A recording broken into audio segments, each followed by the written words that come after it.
ایک بزرگ تھے، وہ بازار سے گزر رہے تھے تو دیکھا کہ ایک شرابی نشے میں دھت پڑا ہے اور گندی نالی پہ گرا اور گندا پانی اس کے منہ سے لگ کے جا رہا ہے۔ تو انہیں بڑا ترس آیا کہ انسان ہے اور شراب نے اس کا یہ حال کر دیا ہے۔ اس کو وہاں سے اٹھایا اور احترام انسانیت کی وجہ سے اس کا منہ دھویا اور اس کو گھر کا رستہ دکھایا۔ خیر وقت گزر گیا، جب شام پڑی، رات گہری ہوئی، سحری کا وقت آیا تو یہ بزرگ مسجد میں تہجد پڑھنے کے لیے گئے تو دیکھا کہ وہاں مصلی پہ پہلے ہی وہ شرابی بیٹھا ہوا تھا۔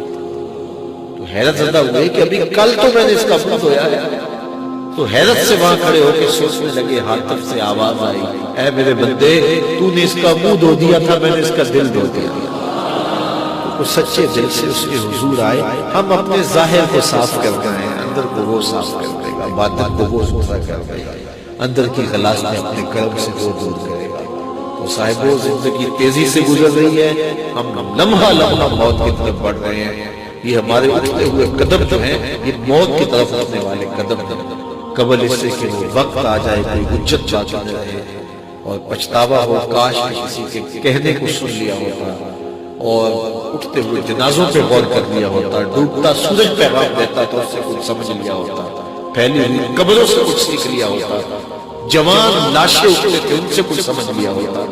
تو اس وقت کے پچھتانے سے بہتر ہے کہ آج میں اور آپ اپنی زندگی کو نیکی کی طرف لے جائیں، اچھائی کی طرف لے جائیں۔ اللہ مجھے بھی، آپ کو بھی،